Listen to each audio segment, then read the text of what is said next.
All right, folks, down to the last nitty-gritty. Where's my pen? Oh, last nitty-gritty on Chapter 4. So now we're talking about purchasing and receiving schemes. Okay? Oop, turn this on. All right, so now here what's happening. Typically, a lot of times people wind up with false billings. Basically, they're buying stuff companies don't need, then reselling it. Or they're buying extra things that they don't actually get and then getting refunds. So again, anytime here, separation of duties is a big thing. So within purchasing and receiving, there's a lot of chance, ordering too much stuff, making it disappear, things like this. You have to be very careful. Okay. Tied in with that, you can see right here, falsifying incoming shipments. Okay. So a person who's charged with receiving goods on behalf of the victim company to falsify the records. We didn't get it, then you turn around and steal it.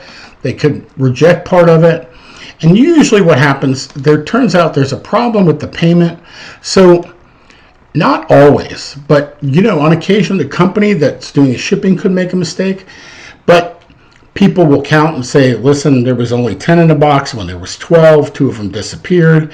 And then the shipper's like, well, we're checking, so now you've got them checking on their other end to see if they have a problem.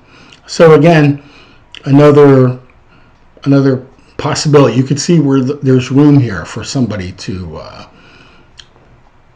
cause trouble. And again, generally, like why you want to have 2 people all the time. Okay. So some other shipment items creates false shipping and sales documents. Okay. So they pretend like something was shipped and so it was not stolen. In order to hide the theft, they may create a false sale. They may put in a document in there, a 90-day account receivable. It'd be 90 days before they figure it out. Sometimes, they just let it remain on the books until it's eventually written off. They're trying to contact a company that doesn't exist. So there'd be no company. They're like, well, how did we sell to this company? And nobody can get in touch with the company. Again, remember when there's no phone number, no federal ID number, they may try to remove the sale as well, delete from the records. Okay, so again, when you're looking at these kind of things, one of the best ways to find this stuff is, what would I do if I was trying to hide this? Kind of like think like a criminal. We mentioned that before, right? Some other schemes, they tailor their thefts to the organization. Sometimes, stuff left by the door, the building layout, if there's more than one way out, or no camera, right? Somebody that understands the day-to-day operations. They may realize when you take inventory, when you don't. Lack of security systems, possibly. Record-keeping systems, maybe they're not accurate. So again, somebody, not the person, we mentioned before that sometimes, it's a matter of convenience. It's a matter of, the fraud triangle we talked about. But some people are just out there, they're looking to steal from the get-go, okay? And what they're doing is they're analyzing the situation and thinking, what do they have to do to take advantage, okay? Now, inventory shrinkage, I think you all know what that means. Unaccounted reduction in inventory. Sometimes it's returns, stuff that was broken. So the question is, where did the inventory go? Okay. And looking for this, you can uncover the fraud. Okay. It could be altered records, fictitious sales, and accounts receivable. Some people, if people that have the ability, they can write off the inventory. They can physical padding, just miscount on purpose, right? And again, if nobody's checking, so if you're busy stealing it and they're letting you count it, you could see how that would create a huge problem, right? Inventory records, again, this is one where you're just matching the physical inventory. So basically, you're going to force the reconciliation. You're going to basically fudge the numbers. Going to fudge the numbers. You're just going to make it match.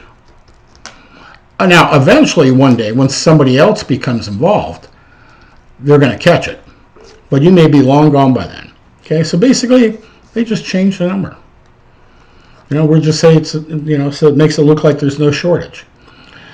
But what will happen one day, that person won't be there, or they'll be on vacation, or who knows, maybe they've even moved on. And then it comes to light what has happened. Okay? Another thing, sometimes people write off inventory as obsolete when it's not, or damaged when it's not. Okay? Right? Okay? And so they can take them off the books. They can move the assets off the books before or after they're stolen. So they can, they can take them off the books and it just disappears, right? Again, here, there's all kinds of ways here preventing fraud. Here's a lot. Separate duties. We've seen this a million times already. Maintaining good records. Matching invoices to reports. Matching packing slips. Monitor increases in bad debt expense. This is when somebody's fraudulently putting them on accounts. Reductions to perpetual inventory should be properly supported, right? More than one person, right? So before somebody, so you don't just let one person do this, right? Somebody has to have, before you change that number, you have to have authority. Reconcile materials, making sure the materials make sense to the actual work done, right? Inventory designated as scrap. Is it really scrap? Only remove assets with proper authority. Again, this is when all of these, right? Proper authority. Anyway, it makes sense. Okay? All right, folks. So that was it. That's the end of Chapter 4. I'll be back with that storytelling thing and put it out there for you in just a little bit.